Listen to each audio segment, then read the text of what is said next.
Moving on with the years of lead set, next in this set is Like Rabid Dogs.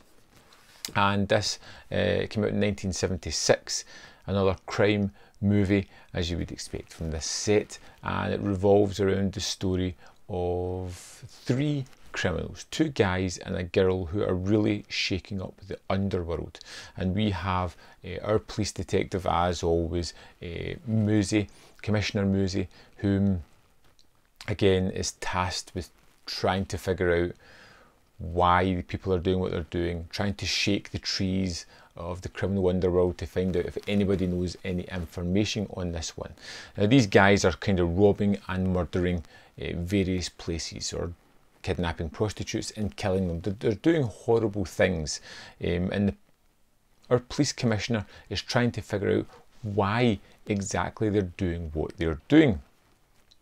Unlike Savage 3, Like Rabid Dogs has a rather mean streak to it. It has a rather mean and dark backbone to the movie that doesn't lead towards a bigger subject matter. It's not trying to say anything meaningful like maybe Savage 3 did. It's just being nasty for the sake of being nasty, and sometimes that leaves a bad taste in your mouth. There's some horrible sequences in this of people just playing, toying, torturing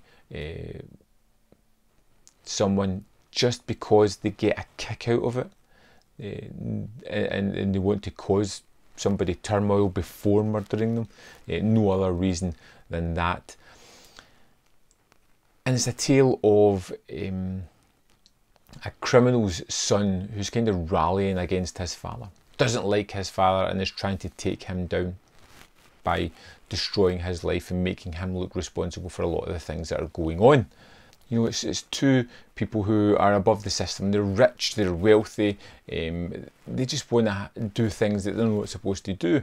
And the problem with the movie for me a lot is the repetitive exploitation sequences that we have, that just feel there to shock rather than really forward the story. They linger on a lot of things that they really don't have to linger on. The torturous aspects of what these people are up to is there at the forefront quite a lot within this movie. Now it does move along at a brisk pace, and if it wasn't for these repetitive torturous sequences, you may have had something here that was a little bit more fun.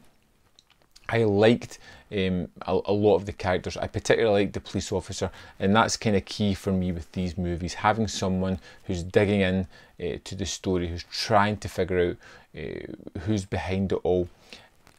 That's the kind of character that I want to attune with. I wanted them to stop these bad guys, and it does get to a really horrific ending for a lot of the characters,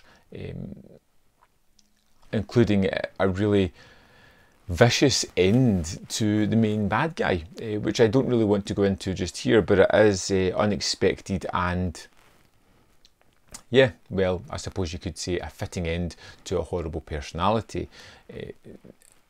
Like Rabid Dogs was interesting. Again, the look of it is wonderful, the restoration is great, getting to see a lot of the city and the car chases and things that go on are particularly great.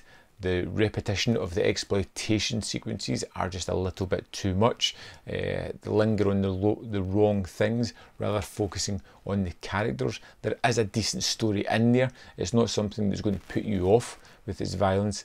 It's not something that's going to really stick out either. You know, when coming after Savage 3, I was expecting big things.